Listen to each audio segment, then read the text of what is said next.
그리스도께서 세우신 집인 교회에 대해서 말씀을 나누겠습니다.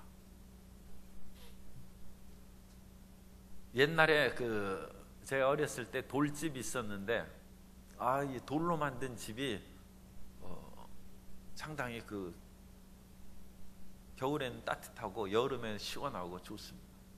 그런데 인기가 없어요. 그래가지고 그 집이 잘 안 팔리는 그런 기억이 납니다. 시내 산에 가면 돌 구경을 실컷 할 수, 가는 데마다 돌멩이. 왜 가는 데마다 돌이냐? 나무 한 그루 풀 한 폭이 없기 때문에. 물론 그 안에 들어가면 그런 나무가 있는 그 희한한 지역이 있어요. 그러나 일반 그런 산에는 풀 한 폭이 나무 하나가 없이 순전히 돌멩이뿐입니다. 그런데 교회가 이런 돌로 비유된 얘기가 성경에 많이 나옵니다. 느부갓네살이 어느 날 꿈을 꾸었는데 거대한 신상의 꿈을 꿨어요. 그런데 그걸 잊어버렸어요. 그래서 모든 박수와 술객들을 불러 모아놓고 내 꿈을 해몽하라고 하니까 그 박사와 술객들이 왕이시여 그 꿈을 얘기해 주시면 우리가 해몽해 드리겠습니다. 그러니까 꿈은 잊어버렸는데 어쨌든 해몽하라고.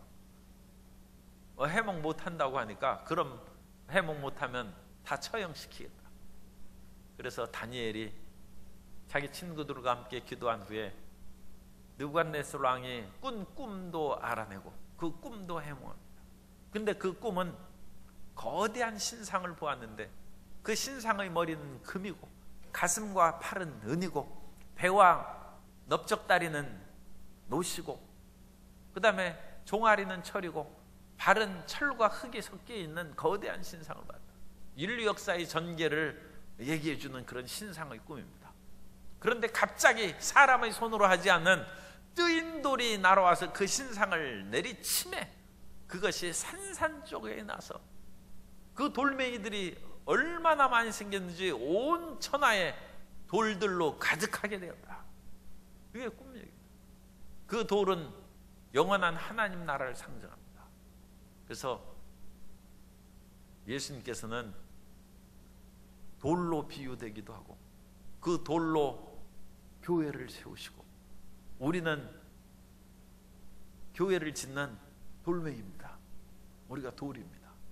오늘은 돌에 대한 그런 하나님의 말씀을 교회와 연관시켜서 함께 은혜를 나누고자 합니다. 첫째로 교회를 세우는 기초를 우리가 보는데 주님께서 세우신 집이 이제 교회인데 그 교회의 기초가 무엇이냐? 기반이 있어야죠. 기반. 그래서 이 기반을 주님께서 무엇으로 닦아놓는가?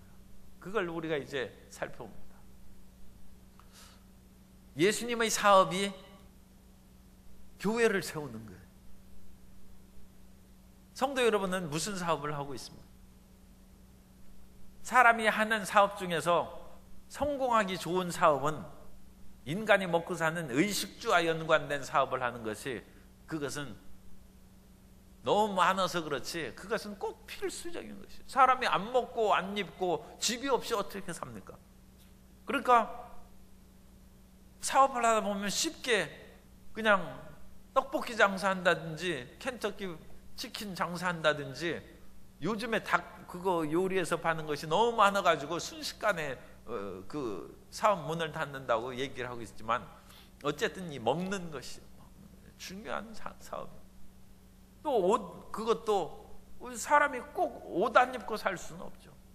그러니까 이 옷을 파는 사업도 경쟁이 많아서 그런 것이지 반드시 필요한 것이고 집을 짓는 그 사업도 그건 반드시 잘 되게 되어 있습니다. 그러니까 그것을 지혜롭고 또 사람들이 원하는 식으로 의식주의 문제를 해결합니다. 그런데 이것은 인간에게 필요한 것이지만 외부적인 거예요. 인간의 자체에 해당하는 것은 몸을 고치는 것이 틀림없어. 그래서 의사가 이제 성공한 거예요. 약이니 뭐니 온갖 거 사람이 안 먹고 살 수 있습니까? 우리 몸을 고치는 거예요. 인간의 육체를 치료하고 다스리는 그 사업도 중요한 사업이에요. 그러면 몸이 중요하면 인간의 마음을 고치는 사업도 중요합니다. 인간의 마음을 고치고 새롭게 하는 사업이 교육 사업입니다.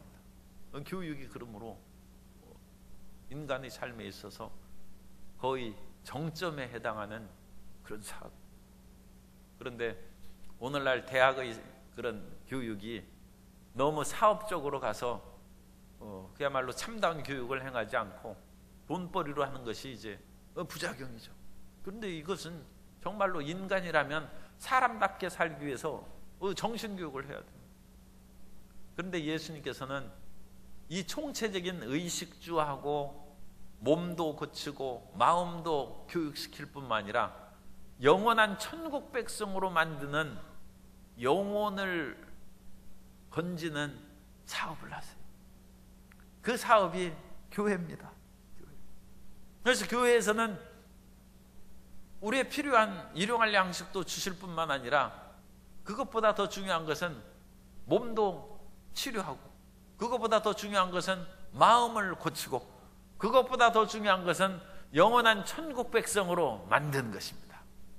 그러니까 천국 백성이 된 그것이 확실하면 일단 최고의 승리를 하는 것이 최고의 영혼 승리를 이미 다 이룬 줄 믿습니다. 그러니까 조금 그 돈이 없거나 약간 몸이 부실하거나 그것은 그 별거 아니에요. 이미 가장 중요한 것을 이미 획득하고 그거에 대한 보장을 받았은즉 담대하시기 바랍니다. 그래서 예수님께서 이 교회 사역을 하시는 거예요. 그러므로 이 교회는 예수님이 굉장히 중요하게 생각하는 사업입니다. 그런데 그 교회를 주님께서 하시기 위해서는 기초를 튼튼하게 해야죠. 그 기초가 반석 위에 교회를 세웠다고 했어요. 예수님은 모래에다가 교회를 세운 것도 아니고 무슨 진흙 속에 또는 연약한 무른 흙 위에 교회를 세운 것이 아니라 반석 위에 교회를 세우셨다. 그래서 예수님의 교회는 정말로 견고하고 튼튼한 것입니다. 그러면 그 반석이 어떤 반석입니까? 오늘 우리가 읽은 본문에 보면 베드로가 주는 그리스도시요 살아계신 하나님의 아들이십니다, 그렇게 이제 대답했습니다. 그러자 예수님께서 바요나 시몬아 내가 복이 있도다. 이를 내게 알게 한 이는 혈육이 아니요 하늘에 계신 내 아버지시니라. 그래서 지금 눈앞에 계신 육신을 가지고 계신 예수님, 또 베드로는 갈릴리 출신이기 때문에 가버나움엔 베드로가 살고 있는 것이고 나사렛은 얼마 떨어지지도 않았어요. 그러니까 나사렛 목수이신 예수님을 아는 것이죠. 그런데 그 나사렛 목수이신 예수님을 하나님의 아들이다, 하나님의 기름 부은 메시아다, 예수님께서 대제사장의 가문에서 태어나셨으면 기름 부음을 받고 하나님의 위대한 일을 행한다, 그렇게도 얘기할 수 있는데 예수님은 제사장의 가문에서 나온 것이 아니에요. 다윗의 후손이죠. 그러니까 그건 유다 지파에서 오신 것이고, 또 예수님께서는 직접적으로는 직업이 목수시니까 그런 제사장의 그 사역하고는 틀린 것이죠. 그런데 예수님을 주는 그리스도시요 살아계신 하나님의 아들이라고 고백한 것은 베드로의 생각이 아니라, 사람의 생각이 아니라 하나님께서 하신 것이다. 그리고 하나님께서 이와 같은 계시를 주신 것은 그 계시 위에 교회를 세우기 위해서 그런 것이다. 그래서 내가 내게 이르노니 너는 베드로라. 내가 이 반석 위에 내 교회를 세우리. 그래서 베드로가 반석이 아니라, 베드로가 반석이라고 일치시키는 그런 일부 사람들도 있습니다. 그러나 베드로가 반석이 아니라, 그러니까 베드로의 그런 사도권 위에 교회가 세워지고 그 베드로의 수의 사도권이 계승되어 있는 그런 곳에 교회가 있는 것이 아니라 베드로가 한 하나님께서 알게 해주신 계시의 교회가 세워진다는 거예요. 그러니까 교회는 하나님 아버지의 계시 위에 세워진 것이고, 그럼 하나님 아버지의 계시는 뭡니까? 베드로를 통해서 주신 계시는 예수는 그리스도라는 거예요. 그러니까 예수님은 나사렛 예수, 그건 육신의 예수죠. 그런데 나사렛 예수의 육신의 예수가 하나님께서 보내신 그리스도라는 것입니다. 몸으로는 마리아의 그 몸에서 태어났지만 영으로는 하나님의 아들이시고 성령으로 말미암아 잉태된 하나님의 아들이요, 하나님의 아들이라는 것은 하나님이라는 것입니다. 요한복음 10장 30절에 아버지와 아들은 하나라고 했습니다. 유대적으로는 아버지와 아들은 같은 것입니다. 우리는 아버지는 높고 아들은 좀 열등하죠. 그러나 유대적인 방식으로는 그건 동등한 같은. 그러므로 우리가 성부, 성자, 성령 하나님 할 때도 그 동등하고 본질적으로 같은 분이지 아버지는 조금 더 높고 예수님은 조금 덜하고 그런 것이 아닙니다. 그런 의미에서의 아버지와 아들이 아닙니다. 동등한 거죠. 예수님이 그리스도라는 거예요. 그리고 예수님이 하나님이라는 거예요. 예수님이 하나님이라고 고백하는 곳에 교회가 있습니다. 예수님을 하나님으로 인정하지 않는 것은 교회가 아닙니다. 그리고 예수님을 하나님이라고 안 하고 예수님을 가장 위대한 피조물이라든지 일부 그런 그 이단에서 얘기한 것입니다. 최초로 창조된 그런 고귀한 존재다. 뒤에 그런 것 수식은 필요도 없어요. 그러나 창조된 고귀한 존재, 그거부터 틀린 것입니다.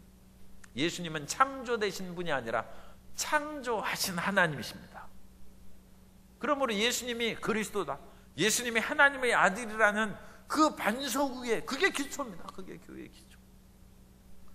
예수님이 하나님이신 교회의 기초가 아니면 그건 무너져 버리는, 그건 모래 위에 세운 것이고 진흙 위에 세운 것이고, 요즘은 진흙이고 모래고 공법이 좋아서 훨씬 튼튼하게 할 수 있습니다만 이것은 그 당시 2000년 전의 그런 건축 상황을 우리가 이해해야 돼요. 그래서 그런 속에는 반석 위에 지은 것은 견고하다. 그래서 예수님께서 말씀하시지 않습니까? 내 말을 듣고 그것을 실천한 사람은 반석 위에 집을 세운 것 같아서 비가 오고 창수가 나도 창수가 나서 그 집에 부딪혀도 그 집이 흔들리지 않는다. 그러나 모래 위에 세운 집은 비가 나고 큰 물이 나니까 무너짐이 심하다. 그것은 교회가 아니기 때문에 무너지는 것입니다. 개인적으로도 무너지고 많은 사람들이 모인 공동체의 교회도 무너지고, 그러므로 혹시라도 삶의 어려움이 다가오고 비가 오고, 그렇죠? 큰 물이 다가오고 바람이 몰아쳐서 예수님에 대한 신앙이 흔들리는 것은 예수님을 지금 내가 어떻게 믿었는가, 그걸 점검해 봐야 돼요. 내가 예수님을 단순히 훌륭한 그런 선생님으로, 스승으로, 또는 병을 고쳐주시는 분으로, 아니면 그냥 복을 주시는 분으로 그렇게 생각했는가, 예수님을 예언자라고 생각했는가, 그것도 부족합니다. 예수님은 하나님이십니다. 예수님은 하나님의 아들이라는 것이 하나님이라고 같다고 그랬죠. 그것이 반석이에요. 그것이 교회의 기초예요. 그 기초가 없으면 사람도 무너지고 교회도 무너지는 것입니다. 그리고 그것을 잘못 가르치는 그런 모든 이단 사설들은 마지막 하나님의 불심판이 나올 때 다 무너져서 사라져버릴 것입니다. 그 이단 사설은 초기와같이 사라질 것입니다. 그리고 그 잘못 믿는 그 모든 가라지들은 나중에 알곡이 추수할 때 모아져서 불태워질 것입니다.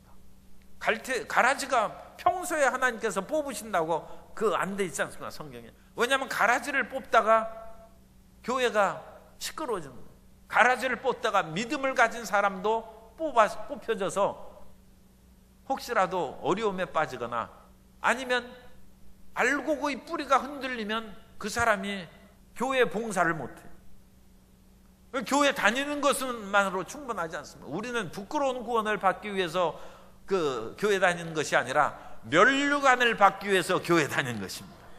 뭔가 가면 상을 받아고 하나님의 착하고 충성된 종아 잘하였다 칭찬을 받아야지, 겨우 하나님 이 땅에서 어찌나 교회가 시끄럽고 세상이 힘들고 유혹이 많은지 겨우 살아왔습니다. 그러면 주님께서 그래 참 그래도 대견하다 그러지만 착하고 충성된 종이라는 말씀은 안 하시죠. 그것은 좀 강하고 튼튼하게 뿌리를 내려서 30배, 60배, 100배로 결실하는 하나님의 자녀가 되어야 될 줄로 믿습니다. 그런데 그 결실의 그런 힘이 어디에서 나오느냐? 지극히 간단한, 예수는 그리스도다, 예수님은 하나님이시다, 그걸 믿는 데서 나오는 것입니다. 그리고 그것이 틀림없는 그런 능력이 되는 것은 그 다음에 말씀이 있어요. 이 반석 위에 내 교회를 세우리니 음부의 권세가 이기지 못하리라. 지옥의 권세가 틈타지 못한다. 마귀가 틈타고 괴롭히지 못한다. 예수님을 하나님으로 믿고 예수님을 그리스도라고 믿는 사람은 마귀를 대적하라. 그러면 저가 너를 피하리라. 마귀를 어찌 이깁니까? 예전에 조인규 목사님이 한창 때 이제 외국에 가가지고 사탄아 물러가라 그렇게 했더니 어떤 점잖은 목사님이 오시더니 사탄도 예전에 천사장이었는데 그렇게 심한 말을 하시면 안 됩니다.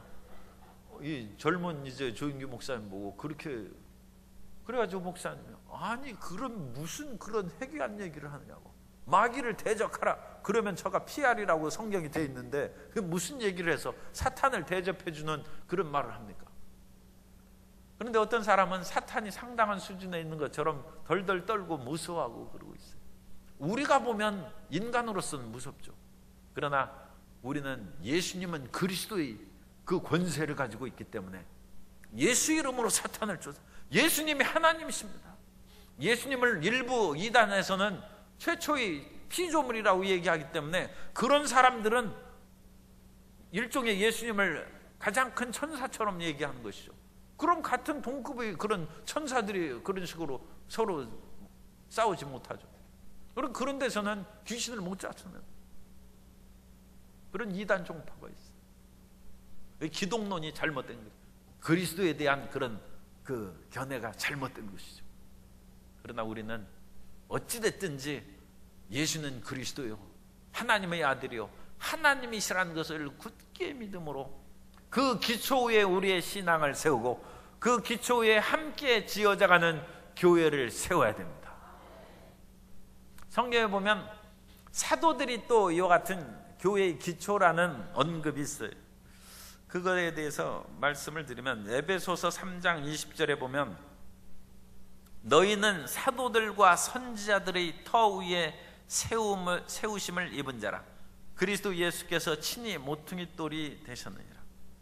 그래서 사도들과 선지자들의 터 위에, 이 사도들과 선지자가 기초라는 거예요. 기초. 그런데 이 말씀도 사실은 같은 것입니다. 왜냐하면 사도들과 선지자들이 가르친 그 터는 예수님은 그리스도라는 그것을 기초로 해서 복음을 전파하고 교회를 세운 것입니다. 그러므로 예수님이 그리스도라는 그 고백이 기초라는 말이나 사도들이나 선지자들이 터 위에 교회가 세워진 것이나 그건 같은 의미입니다.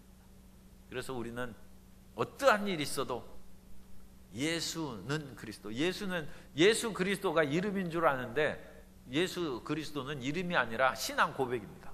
이름은 예수예요. 이름은 예수고 아들을 낳으리니 그 이름을 예수라. 이름이 예수예요. 그런데 예수는 그리스도예요. 그러니까 예수는 그리스도, 우리 믿고 구원받는 것이 정말로 간단하고, 예수는 그리스도라고 믿으면 구원받습니다. 예수는 그리스도라고 하면 지옥의 권세가 이기지 못합니다. 그래서 어딜 가든지 예수님은 그리스도고 나는 예수님을 그리스도로 믿는 크리스찬이다. 내 비결을 막는 사탄아 물러가라. 흑암의 세력은 떠나가라. 저주는 물러갈지어다. 그러면 우리의 길이 열리고 그 튼튼한 기초 위에 교회가 세워집니다. 그래서 예수님이 이 기초 위에 코너스톤, 이 모퉁이 돌을 이제 딱 놨어요. 정초석이죠. 그래서 거기서부터 이제 집을 짓는 거예요. 실제로 집을 지을 때는 그런 식으로 짓지는 않는 것 같아요. 그죠? 뭐 제가 집을 져본 적이 없어가지고 뭐 잘 모르겠습니다만 어쨌든 간에 기초를 파고 그냥 하고 나중에 정초석 거기다 이제 하나 놓고 뭐 그런 것 같은데, 그러나 이제 고대식으로 얘기하면 기초석을 딱 놓은 후에 그 기초석에서 연결해서 집을 지어가는 것입니다. 그러니까 이 기초석이 집을 짓는 데 있어서 가장 중요한 그 중심점이 되고 핵심이 되는 것이죠. 그런데 이 기초의 그런 돌은 하나님이 세우신 것입니다. 구약 성경에 보면 이사야 28장 16절에 보면, 그러므로 주 야훼께서 이같이 이르시되 보라 내가 한 돌을 시온에 두어 기초를 삼았노니 곧 시험한 돌이요 귀하고 견고한 기초돌이라. 그것을 믿는 이는 다급하게 되지 아니하리로다. 그래서 하나님께서 이 시온 예루살렘에 기초돌을 딱 놨다. 그래서 이 기초돌로부터 집을 지어나가는, 그리고 그 기초돌을 기반으로 해서 삶을 건축하고 인생을 설계하는 사람은 핍절함을 당하지 아니하고 갑작스럽게 어려운 일이 나가와도 고통을 당하지 않는다. 우리가 어떤 것을 하면 확실한 근거가 있어야죠. 확실한. 또 어떤 사업을 하더라도 물질적인 그런 기반이 튼튼하다든지, 재정 후원이 다른 사람에게 또 튼튼하다든지, 아니면 그거에 대해서 어떤 사람도 따를 수 없는 비상한 재주와 아이디어가 있다든지, 그건 기초돌이죠. 기초. 그런 기초의 그것이 있으면 사업에 성공하는 것이고 다른 사람의 경쟁에서 이기는 것이고 앞서 나갈 수 있는 힘이 됩니다. 우리 인생에서의 앞서 나갈 수 있는 힘과 승리의 기반은 예수님의 기초석이에요. 그 기초석을 우리는 모퉁이 돌이라고 그렇게 얘기하고 영어로는 코너스톤이라고, 기초돌이에요. 그런데 이 기초돌을 무시해버렸어요. 하나님이 시온에 세운 기초돌을 무시한 구약시대의 사람들은 오히려 그것으로 인하여 돌에 부딪혀서 박살이 나고 큰 파멸을 당하게 됩니다. 하나님이 세우신 그것을 믿지 않으므로 어려움을 당하는 것이죠. 시편 118편 22절에 보면, 22절 이하에 보면, 건축자의 버린 돌이 집 모퉁이의 머릿돌이 되었나니 이는 야훼께서 행하신 것이요 우리 눈에 기이한 바로다. 하나님께서 이 돌을, 기초돌을 예비하시고 마련해 주는데 사람의 눈으로는 그거 없어도 내 잘 할 수 있어. 그래가지고 건축자가 버렸어요. 이 세상 사람들에 대한 이야기입니다. 세상 사람들은 예수님 없이도 나는 잘 살 수 있고 행복할 수 있다, 그렇게 생각함으로써 하나님이 세운 이 기초돌에 의해 인생을 설계하지 않냐고 삶을 시작하지 않습니다. 그래서 건축자가 버렸어요. 그러나 그 돌은 사실은 모퉁이 돌이고 하나님께서 그것을 의지하는 그 사람들에게는 생명의 길을 열어주시는 것입니다. 거기에서 이제 이 모퉁이 돌을 받아들이느냐 그것을 거부하느냐에 따라서 승리와 실패가 거기에서 갈라지는 것입니다. 그러므로 예수님을 믿는 사람은 모퉁이 돌인 예수님을 받아들였으므로 인생이 아름답고 승리로 전개될 줄로 믿습니다. 그 예수님을 받아들이지 않으면 그 기초가 없으니까 인생이 처음엔 잘 되는 것 같아도 어느 때 가면 무너지는 것입니다. 모래 위에 지은 집이 어느 때 가면 그런 풍파와 환란이다가 무너지듯이 세상에서 사람들이 잘 되고 형통한 것 봐도 인생은 제법 길죠. 옛말에 인생은 짧고 예술은 길다고 그랬는데 좀 고쳐야 돼. 인생은 제법 짧지만 제법 길고 그렇게 해야 돼. 인생은 그래도 제법 길어요. 그래서 그렇게 마음대로 살 수 있는 그런 기간이 아닙니다. 그래서 간혹 그 기초돌을 무시하고 자기 스스로 인생을 살아가는 일이 성공하는 것처럼 보여도 대부분은 그것이 우리 살아생전에 그 사람들이 실패하는 것을 눈으로 볼 수 있습니다. 그러면 안 되죠. 누가복음 20장 18절에 보면 무릇 이 돌 위에 떨어지는 자는 깨어지겠고 이 돌이 사람 위에 떨어지면 그를 가루로 만들어 흩으리라 하시니라. 예수님은 모퉁이 돌이기 때문에 그 돌을 위에 떨어지는 자는 박살이 나는 거죠. 이스라엘 백성들은 그런데 이 예수님의 모퉁이 돌을 받아들이지 않았어요. 참 불행한 선택을 했습니다. 사도행전 4장 10절 이하에 보면 너희와 모든 이스라엘 백성들아, 백성들은 알라. 너희가 십자가에 못 박고 하나님이 죽은 자 가운데서 살리신 나사렛 예수 그리스도의 이름으로 이 사람이 건강하게 되어 너희 앞에 섰느니라. 이 예수는 너희 건축자들의 버린 돌로서 집 모퉁이의 머릿돌이 되었느니라. 베드로 요한이 성전 미문에서 날 때부터 걷지 못한 사람들을 예수 이름으로 일으켰어요. 그래서 수많은 사람들이 와서 이 무슨 능력자가 나타나고 이 놀라운 기이한 일이 어찌 생겼느냐. 그때 우리의 힘과 능력으로 일을 행한 것이 아니라 너희가 버린 예수 그리스도 십자가에 못 박혀 죽게 하신 그 예수 이름으로 이 사람이 치료함을 받은 것이다. 그러므로 이 사람은 태어날 때는 유대교 안에서 태어났어요. 그래서 비탄과 좌절의 그런 몸으로 태어났어요. 그러나 예수 그리스도의 모퉁이 돌을 붙잡고 일어섰어요. 예수 그리스도의 모퉁이 돌을 붙잡고 건강하게 되었다. 우리 인생의 디딤돌이요 일어날 수 있는 모퉁이 돌이 예수님입니다. 그러나 그 돌을 무시해버리는 사람은 그야말로 가루가 되고 파멸에 이르게 된다는 것입니다. 이 돌은 또한 모든 사람들을 하나님께로 이끌어가는 위대한 역사를 행합니다.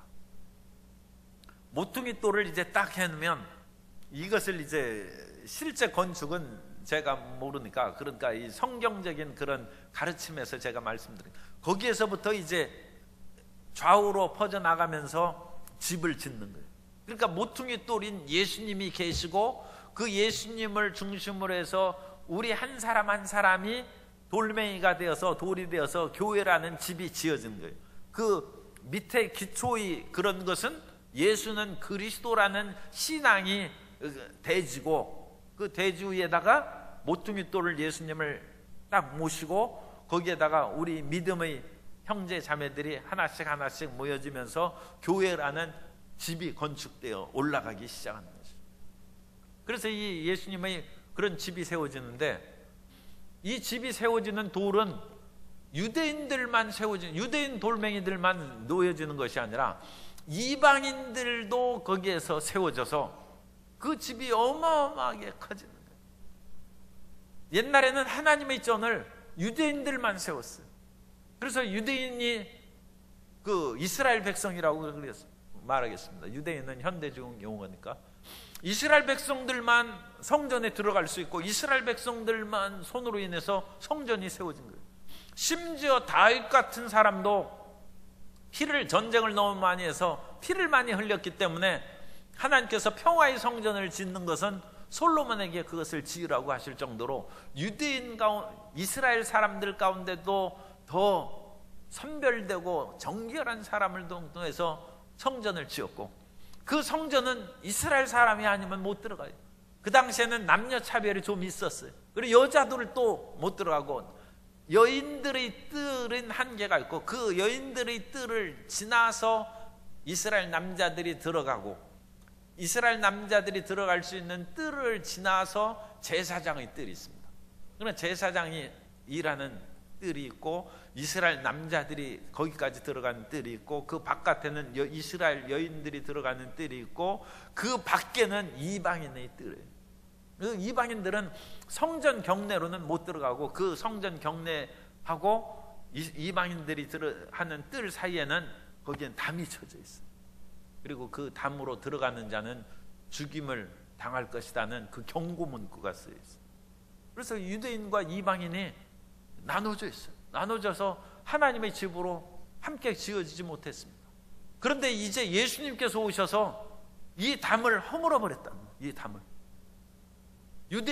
이스라엘 사람과 이방인을 가로막는 담을 무너뜨리고 모든 인류를, 이스라엘이나 이방인 가릴 것 없이 기초인 예수님을 중심으로 해서 성전으로 지어갈 수 있도록 길을 열어주셨다는 것입니다. 에베소서 2장 13절 이하에 보면, 이제는 전에 멀리 있던 너희가 그리스도 예수 안에서 그리스도의 피로 가까워졌느니라. 멀리 있던 너희라는 것은 이방인에 대한 지금 말씀입니다. 이 앞에를 제가 다 이제 못 읽어드려서 그런데, 어쨌든 그 멀리 있던 너희라는 것은 이방인을 말합니다. 그래서 그리스도의 피로 가까워졌느니라. 그는 우리의 화평이신지라. 둘로 하나를 만드사, 둘이라는 것은 유대인과 이스라엘 사람과 이방인에 둘로 하나를 만드사 원수된 것 곧 중간에 막힌 담을 자기 육체로 허시고. 그래서 예수 그리스도의 기초석 위에 세워진 교회는 인종 차별이 없고 언어, 문화 모든 것을, 피부색, 흑백, 황인종, 가장 그 오리지널 색깔이 황인종이고 백색과 흑색은 또 약간 변이된 것이고, 그러나 모두 한 인류, 한 조상에서 나온 것인데, 그 모든 사람들이 다 함께 그리스도의 교회로 지어진다. 그 위대한 차별이 없어진 것이 막힌 담을 예수님께서 허물어뜨리고 함께 지어질 수 있도록 역사하셨다는 것입니다. 그래서 갈라디아서 3장 28절에 보면, 너희는 유대인이나 헬라인이나 종이나 자유인이나 남자나 여자나 다 그리스도 예수 안에서 하나이니라. 그래서 우리는 항상 열린 마음으로 교회에 오는 사람들을 받아줘야 되고, 그 모든 사람은 피부색이나 언어에 상관없이 하나님이 부르신 한 지체들입니다.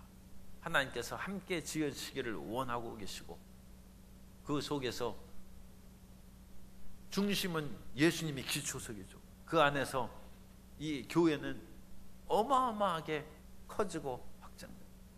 그러니까 지금도 교회가 지어지고 있는 거예요.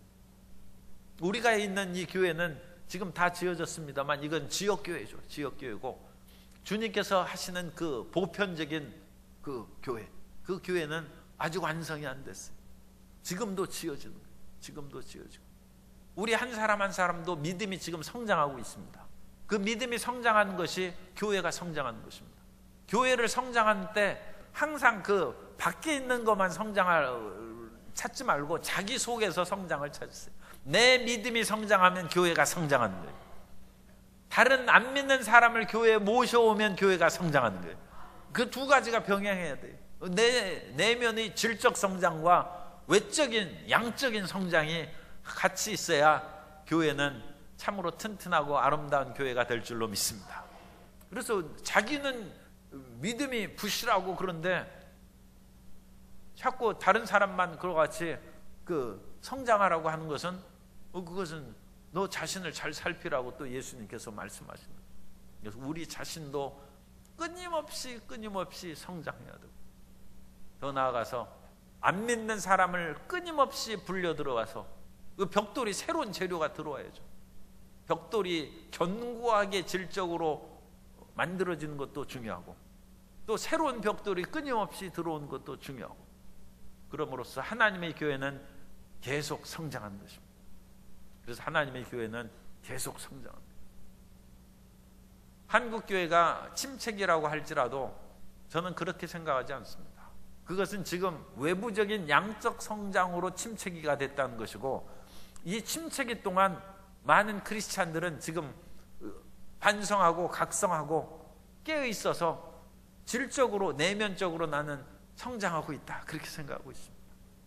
그래서 그런 내면이 충실하면 그것은 이제 외부적으로도 크게 성장할 것입니다.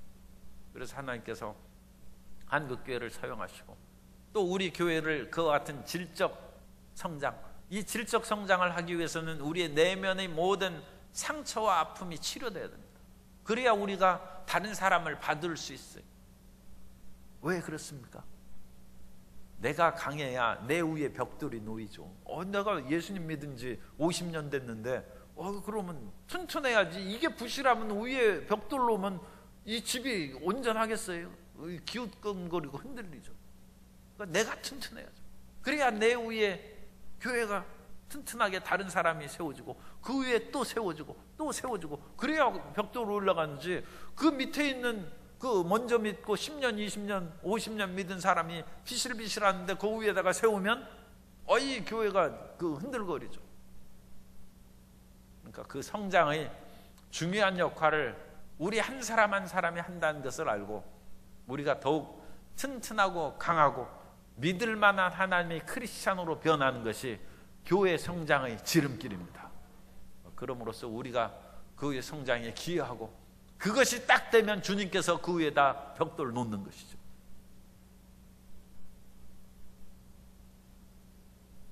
예전에 그 담을 쌓는 것을 이렇게 봤는데 왜 그런지 지금 생각나는 것은, 이 벽돌을 보면 이렇게 뭐라고 하나, 어쨌든 이 쇠손 그거 있죠. 그걸로 벽돌을 탁탁탁 두들겨 보더니 거기다 딱 놓더라고요. 그게 벽돌이 튼튼한지 확인하기 위해서 그런 겁니까? 뭐 어쨌든 이 벽돌을 탁탁 두들기더니 거기다 딱 놓고, 그래가지고 이제 시멘트하고 그 다음에 이렇게 해서 또 놓고 그런 것을 이제 봤는데, 그것이 만일 튼튼하고 놓아도 괜찮을 것인지 확인하는 것이었다면, 주님께서 교회를 지을 때 우리를 그렇게 확인하고 우리 탁탁 두들겨보고 이 속이 비었는지, 속이 충실하게 채여 있는지, 그래야 그 위에 놓지. 그 속이 비었으면 무거운 거 놓으면 깨지죠. 그래서 예수님이 기초석이고 우리는 그 기초석으로 교회를 지어가는 그런 돌들이다. 그런데 이 돌들은 무생물이지만 죽은 것이 아니라 살아 있습니다. 세 번째, 교회는 산돌로 지어져 있다. 교회는 리빙 스톤즈, 산 돌멩이들이라는 사람. 그래서 예수님께서도 산돌이고 우리 모든 사람들도 산돌들입니다. 베드로전서 2장 4절 이하에 보면, 사람에게는 버림바 되었으나 하나님께는 택하심을 입은 보배로운 산돌이신 예수께 나아가, 그 예수님께서 리빙스톤에 살아있는 돌이 예수께 나아가 너희도 산돌들 같이, 그런데 우리 한 사람 한 사람 이제 돌멩이들이죠. 산돌들 같이, 산돌같이 신령한 집으로 세워지고 예수 그리스도로 말미암아 하나님이 기쁘게 받으실 신령한 제사를 드릴 거룩한 제사장이 될지라. 산돌이라는 것은 죽은 것이 아니라 살아있는 실체라는 것입니다. 예수님은 구만리장천 멀리 떨어져 계신 분이 아니라 오늘날 우리 가운데 살아 역사하신 분입니다. 그것이 산돌이라는 거예요. 그러니까 형식적이고 의식적인 신앙으로서 믿는 것은 예수님을 제대로 못 믿는 거예요. 그건 예수님을 산돌 여기지 않는, 예수님은 살아있는. 그래서 우리 부르짖음을 들으시고 우리의 문제를 해결해 주시고 이제도 우리 가운데 운행하고 역사하고 계신 줄 믿습니다. 건축물도 제가 살아있는 건축물이 있고 죽은 건축물이 있다고 그냥 비전문가적인 문외한의 입장에서 얘기하면 그것이 저는 내진 설계라고 그렇게 얘기하고 싶어요. 그러니까 밑에 땅이 흔들리지 않습니까? 그런데 그 건축물을 내진 설계를 해서 살아있게 만들면, 그러니까 인간의 한계치를 넘어가는 그것은 뭐 어쩔 수 없어요. 그러나 사람이 할 수 있는 그 내진 설계를 철저히 하면 땅이 막 흔들리면 건물도 움직여요. 건물도. 그런데 건물이 안 움직이면 그것이 깨어지는 거예요. 부서지는 거예요. 왜냐하면 땅이 움직이는데 건물은 안 움직이려고 버티면 건물이 큽니까? 땅이 큽니까? 땅이 크죠. 그러니까 이것이 위에 있는 건물이 부서지는 거예요. 그런데 땅이 움직이면 건물도 움직이는 거예요. 위로 그 땅이 올라갔다 내려갔다 하면 건물도 자연스럽게 출렁출렁 하는 거예요. 그러면 건물이 안 무너지죠. 살아있는 건물이에요. 내진 설계를 하라는 것은 좀 건축비가 많이 들긴 하지만 그 죽어있는 건물 만들지 말고 살아있는 건물로 만들어서 움직일 수 있게 합니다. 교회는 그렇게 살아있어요. 그래서 교회는 세상의 풍파가 다가와서 이렇게 하면 쓰러지잖아요. 싹 해서 움직이고 살아있어요. 예수님이 산돌로 그렇게 되고 우리 모든 사람들도 살아있는 돌멩이. 누가복음 8장 24절 이하에 보면 제자들이 나와 깨워 이르되 주여 주여 우리가 죽겠나이다 한데 예수께서 잠을 깨사 바람과 물결을 꾸짖으시니 이에 그쳐 잔잔하여지더라. 제자들에게 이르시되 너희 믿음이 어디 있느냐 하시니 그들이 두려워하고 놀랍게 여겨 서로 말하되 그가 누구이기에 바람과 물을 명함에 순종하는가 하더라. 제자들이 경직된 믿음으로는 예수님과 함께 있어도 바람과 파도가 일어난 것을 해결을 못했어요. 그 믿음이 지금 살아있는 믿음이에요. 경직된 믿음. 예수님께서 하는 거 그것밖에 몰라요. 하기야 하나를 가르쳐서 하나만 알아도 그거 상당히 똑똑한 것인데 어쨌든 그것도 못하는 것이고, 그러나 더 훌륭한 제자는 하나를 가르치면 열을 아는 것이죠. 응용력이 있어요. 예수님께서 죽은 자를 살리시고 없는 것을 있는 것 같이 부르시는 역사를 봤으면 바람과 파도가 몰아칠 때 제자들이 그걸 깨달았어야죠. 예수님께서 우리에게 그와 같은 일을 가르치시고 또 우리에게 병 고치는 은사와 능력도, 귀신을 쫓아내는 능력도 주셨는데 바람아 잔잔하라, 파도야 멈춰라, 그걸 명령하는 응용력이 있어야죠. 그리고 예수님께서는 그런 응용력을 기대했는데 제자들은 주여 우리가 죽게 되는데 어찌 주무십니까? 그래서 예수님 깨워가지고 주여 우리를 살려달라고 하니까 예수님께서 바람과 파도를 잔잔하게 한 후에 너희 믿음이 어디 있느냐? 믿음이 없는 것이, 살아있는 믿음이 없어. 우리의 믿음은 외형적이고 형식적인 그런 매일매일 살아온 타성에 젖은 믿음으로 살아가면 안 됩니다. 그리고 우리는 항상 경계하고 우리 자신을 반성할 것이 있어요. 그것은 내가 처음 예수님 믿을 때 그때는 위대한 환상도 보고 병도 고치고 귀신도 나가고 체험했는데 지금은 그냥 굳어있는 채로 그렇게 살아간다. 그거 반성해야죠. 살아있는 믿음. 우리는 죽은 돌이 아니라 살아있는 돌이에요. 살아있는. 산 믿음으로 같이 끊임없이 살아가야 돼요. 사람이 살아있다는 것은 우리 음식 먹으면 음식이 소화되고 그러죠. 돌아가신 분은 입에 물 한 숟가락 넣어줘도 그 물을 못 마시더라고요. 물이 쭈르르 흘러나오고. 그럼 물을 못 마셔요. 자기 눈도 못 감아 이제. 그래서 눈도 이렇게 감겨드려야 돼요. 그래서 살아있는 사람은 눈 뜨고 감고 하고, 그리고 밥을 먹으면 배가 볼록 나와가지고 그것을 받아들이지 않습니까? 그렇게 우리가 산 몸이죠. 산 몸은 음식이 들어오면 배가 나오고 그거 해가지고 소화시키면 다시 줄어들고 융통성이 있죠. 살아있죠. 신앙도 그래요. 신앙이 경직되어서 이런 것은 절대 안 된다는 것들이 많아질수록 그 사람은 굳어가는 돌멩이. 그런데 수용할 수 있는 그런 것이 여지가 굉장히 많아요. 왜? 사람이 굉장히 융통성 있고 자유로워요. 그런 사람들은 산돌입니다. 하나님께서 2000년 거의 1900년 동안 교회를 이끌어 오시다가 너무 교회가 형식적이고 의식적이 되므로 주님께서 예배의 고정된 것을 타파하고 성령의 자유케 하는 예배를 드리게 하셨어요. 그것이 오순절 운동이에요. 그리고 오순절 운동은 기존의 예배 양식과 다르게 그야말로 박수치면서 찬양하고 일어서서 찬양하면서 심지어 뛰며 막 찬양하고 춤추며 찬양했어요. 그런 것들이 너무 경직되어서 자꾸 굳어지고, 이제는 그 예배 드릴 때 박수치고 일어나서 또 찬양하고 손 들고 하라고 그러면 저러면 안 되는데, 그거 벌써 굳어지는 거예요. 자유롭게 손이 움직여야 돼요. 손과 발이 움직여. 산돌이다. 산 믿음을 갖고 수용하는 마음 자세로 항상 아무리 오래 믿었다 할지라도 열린 마음으로, 물론 잘못된 것을 받아들이는 거, 그게 그런 의미가 아니라는 것은 뭐 다 아시지 않습니까?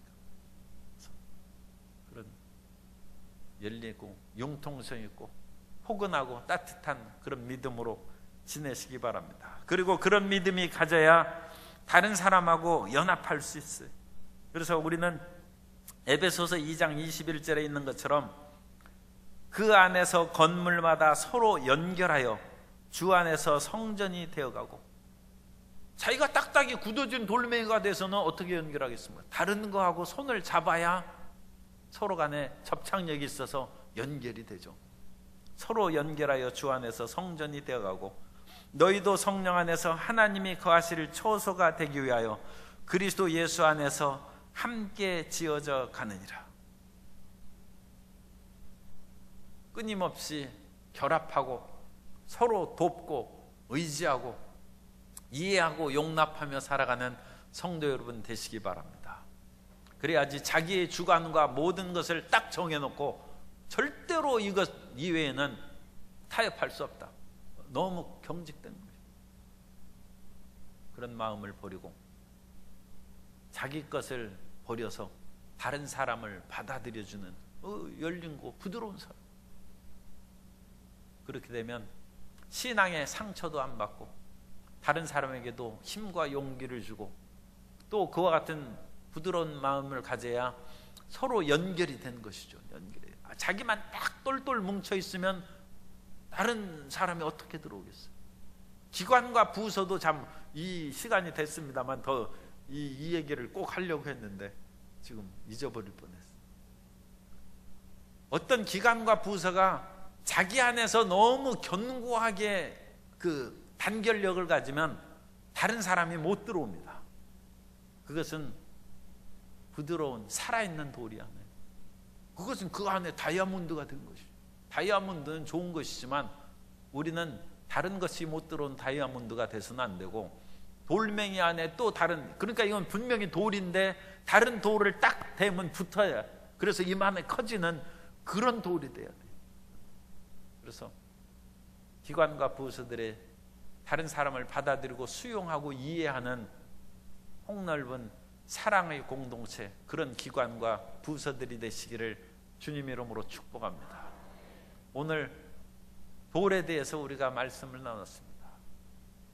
교회는 돌입니다. 교회는 반석 위에, 예수는 그리스도라는 튼튼한 기초 위에 세워지고, 그 튼튼한 기초 가운데 코너스톤으로 모퉁이 돌로 예수 그리스도께서 계시고, 그 모퉁이 돌을 믿는 사람은 계속 연결되어 가지만 그 모퉁이 돌을 믿지 않는 사람은 오히려 그 모퉁이 돌에 부딪혀서 가루가 되고 인생이 실패합니다. 그러나 이 예수 그리스도의 기초석 모퉁이 돌에 우리 인생을 딛고 살아가면 우리 인생이 성공하고 발전하게 됩니다. 나아가서 이와 같은 모퉁이 돌을 중심으로 우리의 모든 믿음의 형제 자매들이 돌로 연결되는데, 그 돌은 살아있어요. 살아있어서 서로를 받아들이고 서로 손에 손을 잡고 연결될 수 있는 산돌이 되어서 그리스도의 엄청나고 아름다운 교회를 지어가고 있는 거예요. 그래서 그런 예수님의 교회를 완성하는 모든 성도님 되시기를 주님 이름으로 축원합니다.